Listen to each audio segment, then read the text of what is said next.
अस्सलामु अलैकुम वरहमतुल्लाहि वबरकातुहू। अगर आप भी अपनी ज़िंदगी में हर तरफ से आने वाली परेशानियों, तकलीफ़ों और मुसीबतों से आजिज़ आ गए हैं और परेशान हो गए हैं, और कहीं ना कहीं आपके ज़हन में अगर ये बात आ गई है कि आपकी तकदीर में ही शायद ऐसा कुछ लिखा है, तो आज मैं आपको वो चीज़ बताने जा रहा हूँ जिसको करने से इंसान की तकदीरें बदल जाती हैं। आपको करना ये है कि आप रोज़ाना नमाज तहज्जुद की पाबंदी शुरू कर दें, और नमाज तहज्जुद पढ़ने के बाद अपने रब की बारगाह में रोकर गिरिया वजारी के साथ अपनी परेशानियों को बताना शुरू कर दें, क्योंकि दुआ में वो ताकत है कि दुआ से अल्लाह ताला अपने बंदों की तकदीरों को भी बदल देता है।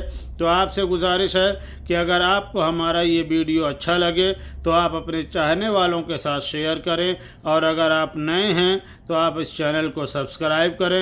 अस्सलामु अलैकुम, अल्लाह हाफ़िज़।